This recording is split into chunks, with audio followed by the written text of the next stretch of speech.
नमस्कार साथियों, मेरा नाम विकास सिंह चौहान है। मैं Shri Binjani city college second year का छात्र हूं और मैं आज आप सभी के समक्ष एक ऐसे मुद्दे पर बात करने आया हूं जो हमारे देश के वर्तमान के लिए तो है ही, लेकिन हमारे देश के भविष्य के लिए भी बहुत ज़रूरी है। जी हाँ, मैं बात करने आया हूं भारत सरकार द्वारा देश भर में चलाई जाने वाली सैकड़ों स्कॉलरशिप स्कीम्स और उनके इम्प्लीमेंटेशन के ऊपर। किसी ने सच ही कहा है कि शिक्षा वो निवेश है, वो पूंजी है जिसका आउटपुट या जिसका मुनाफा आपको ताउम्र मिलता रहता है। छोटा हो या बड़ा, अमीर हो या गरीब, ऊंच हो या नीच, शिक्षा ही वो हथियार है जो हर विद्यार्थी को, हर बच्चे को समाज में पूरी समानता से जीने का हक दिलाती है और अपने सपने साकार करने में मदद करती है। हम अपने समाज में कई वर्ग के लोग देखते हैं। अमीर देखते हैं, माध्यमिक देखते हैं, गरीब भी देखते हैं, लेकिन शिक्षा तो सभी का अधिकार है ना भाइयों। शिक्षा ही वो हथियार है जिसके दम पर हम अपने सपने साकार कर सकते हैं। तो अमीर का बच्चा तो अच्छी शिक्षा प्राप्त कर ही लेगा, लेकिन गरीब का क्या। इसी मुद्दे को नज़र रखते हुए हमारी भारत सरकार ने देश भर में सैकड़ों स्कीम्स चलाई हैं जो हर बच्चे को मदद करती हैं एक अच्छी और एक बहुत ही गुणवान शिक्षा प्राप्त करने में। भारत में आमतौर पर स्कॉलरशिप का वितरण 3 स्तरों पर होता है: प्री मैट्रिक, पोस्ट मैट्रिक और हायर एजुकेशन। प्री मैट्रिक में 1ली से 10वीं तक के बच्चे, पोस्ट मैट्रिक में 11वीं और 12वीं के बच्चे और हायर एजुकेशन में उसके आगे पढ़ने की इच्छा रखने वाले बच्चे जो कि प्रोफेशनल कोर्सेस में आते हैं। भारत एक विविध जाति, धर्म, पंथों वाला देश है। इसी बात को ध्यान में रखते हुए हमारी सरकार ने भी स्कॉलरशिप का वितरण सब में समान रूप से करने की मुहिम चलाई है, जिसमें SC, ST, OBC, माइनॉरिटी सबको जगह दी है। हर साल हज़ारों करोड़ रुपए शिक्षा पर खर्च किए जाते हैं। उसमें से करोड़ों बच्चे स्कॉलरशिप का लाभ उठाकर अपने सपने साकार करने में सक्षम होते हैं। हमारा भारत सच में एक बहुत ही महान राष्ट्र है। अगर हम शिक्षा पे नज़र डालें तो शिक्षा के क्षेत्र में तो हमारा भारत तक्षशिला और नालंदा जैसे विश्वविद्यालयों के लिए हज़ारों वर्षों से जाना ही जाता है। लेकिन अगर हम स्कॉलरशिप के बारे में अगर बात करें तो स्कॉलरशिप का इतिहास भी हमारे देश में बहुत पुराना है। राजा महाराजाओं के समय में प्रतिभाशाली और गुणवान विद्यार्थियों को दान दक्षिणा के रूप में स्कॉलरशिप दी जाती थी।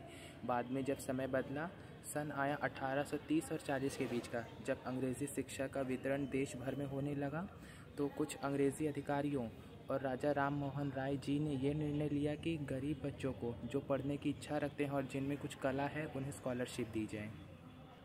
फिर 1886 में आया द हंटर कमीशन। इसमें सही मायने में गरीब बच्चों को स्कॉलरशिप देने की बात सामने रखी गई। इसके बाद आज़ाद भारत में सन 1950 के दौर से ही SC, ST, OBC, माइनॉरिटी बच्चों को जो आगे पढ़ना चाहते हैं या जिनमें कोई गुणवत्ता है, उनको स्कॉलरशिप का प्रावधान रखा गया। स्कॉलरशिप महज एक धनराशि नहीं, बल्कि उस बच्चे के लिए एक उम्मीद की किरण है जो अपने सपने साकार करना चाहता है। हर साल करोड़ों बच्चे डॉक्टर, इंजीनियर, IAS, IPS के लिए अप्लाई करते हैं, लेकिन अपनी मंजिल पर पहुंचते पहुंचते ये आंकड़ा बहुत ही कम हो जाता है। क्यों? जब इस मुद्दे की जांच पड़ताल हुई तो कारण बहुत सारे केसेस में एक पाया गया: वित्त कारण, यानी कि पैसों की तंगी। जिस गरीब विद्यार्थी के रूप में हमारे देश को आगे चल के APJ अब्दुल कलाम या प्रतिभा देवी सिंह पाटिल जैसी शख्सियत मिल सकती थी, सिर्फ पैसे के चलते वो अपने सपने बीच में ही छोड़ने पर मजबूर हो जाता है और हम खो देते हैं एक ऐसे जुगनू की रोशनी जो आगे चलकर एक सितारा बनकर आसमान में चमक सकता था। लेकिन हमारी आज की भारत सरकार इन मुद्दों को अहमियत से देख रही है, क्योंकि वो जानती है कि जो आज विद्यार्थी है वही कल चलकर देश का भविष्य बनेंगे और इस देश को एक नया आकार देंगे। हमने अपनी स्वतंत्रता का 80वां वर्ष मनाया है। आने वाले 2 दशकों में हम अपने देश का 100वां स्वतंत्रता दिवस मनाएंगे, जब वर्ष आएगा 2047 का। और हमारे देश के यशस्वी प्रधानमंत्री नरेंद्र मोदी जी का भी तो यही सपना है कि 2047 तक हमारा भारत सिर्फ भारत नहीं बल्कि पूर्ण रूप से आत्मनिर्भर और विकसित भारत हो। और हम आत्मनिर्भर, हम विकसित तभी बन सकते हैं जब हर बच्चे को, हर विद्यार्थी को पढ़ने का समान मौका मिलेगा। एक विद्यार्थी और उसके सपने के बीच में पैसों की तंगी नहीं आनी चाहिए। इसी को तो मद्देनज़र रखते हुए हमारी भारत सरकार ने स्कॉलरशिप की स्कीम्स निकाली थी। हमारे देश की आबादी 145 करोड़ के पार है। उसमें से हमारे पास कुल मिलाकर 70 करोड़ का युवा वर्ग है जो अलग अलग क्षेत्रों में शिक्षा ग्रहण कर रहा है। अगर हम देखें तो कई देशों की आबादी को मिलाकर भी 70 करोड़ पूरे नहीं होते हैं। उतनी हमारे पास युवा शक्ति है।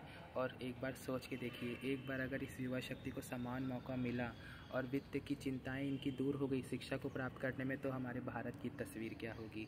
सही मायने में एक बार फिर से हमारा भारत कहलाएगा सोने की चिड़िया। बल्कि मेरा तो मानना ये है कि जहां आत्मनिर्भर होगा हर विद्यार्थी, हर इंसान, इस बार सोने की चिड़िया नहीं, सोने का बाज बनकर पूरे विश्व के आकाश में फतह करे मेरा हिंदुस्तान, मेरा हिंदुस्तान। कई जगहों पर ये देखने को आया है कि जब सरकार स्कॉलरशिप विद्यार्थियों में वितरण करती है तो इसके बीच कई सारे करप्ट लोग आ जाते हैं, जिससे कि जिस स्कॉलरशिप का अधिकार बच्चों को था, जो पैसा बच्चों को मिलना चाहिए था, वो नहीं मिल पाता है, सिर्फ कुछ भ्रष्ट अधिकारियों की वजह से। इसको दूर करने के लिए हमारी सरकार कुछ कदम उठा सकती है, जैसे द डायरेक्ट बेनिफिट ट्रांसफ़र, यानी कि जो स्कॉलरशिप का पैसा है वो सीधे बच्चे के आधार कार्ड से लिंक होकर सीधा उसके बैंक अकाउंट में जाए। इससे दो चीज़ें होगी, एक तो बीच के जो दलित लोग होते हैं, जो पैसा खाने वाले लोग होते हैं, उनका रोल ख़त्म हो जाएगा, और दूसरा सरकार के पैसे की बचत होगी और उनका पूरा इस्तेमाल बच्चों के भविष्य के निर्माण में होगा। और एक कदम उठा सकती है स्कूल और कॉलेजेस में विद्यार्थियों की संख्या और उनके अटेंडेंस का एक बार संरक्षण करना। कई जगहों पर ये देखने पे आया है कि कई कॉलेज, कई स्कूल भी झूठे विद्यार्थियों का झांसा देकर स्कॉलरशिप तो मंगा लेते हैं, लेकिन जब बात आती है बांटने की तो वो खुद हड़प कर जाते हैं, बच्चों को उनका मुनाफा मिल ही नहीं पाता। अगर हम नज़र डालें 10 साल पहले, 15 साल पहले, तो हमारे भारत में उतनी आधुनिकता नहीं थी, लेकिन आज है। आज हर एक छोटी से छोटी चीज़ आधुनिक तौर पर हम करते हैं और ये चीज़ करना भी बहुत आसान होगा। बस भारत सरकार को ज़रूरत है कुछ कड़े कदम उठाने की, और हमें इस सरकार पे पूरा भरोसा है।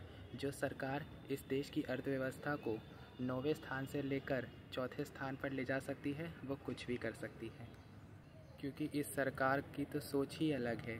कई सरकारें सोचती हैं कि हमारे झंडे पर चांद है तो बहुत अच्छी बात है, लेकिन ये सरकार सोचती है कि हमारे झंडे पर चांद नहीं, चांद पर हमारा झंडा होना चाहिए। इसी बात को अपने मन में संजोए मैं विकास सिंह चौहान इतना ही कहूँगा कि स्कॉलरशिप का अधिकार हर बच्चे को है, उसका मुनाफा हर बच्चे को मिलना चाहिए, और हमारी सरकार इस पर काम कर रही है। और आने वाले समय में ये 70 करोड़ का जो युवा वर्ग है, जो विद्यार्थी वर्ग है, वो हमारे हिंदुस्तान को एक ऐसी तस्वीर बनाएगा जिसको पूरा विश्व एक बार फिर से विश्व गुरु के रूप में देखेगा। जय हिंद, जय भारत, वंदे मातरम।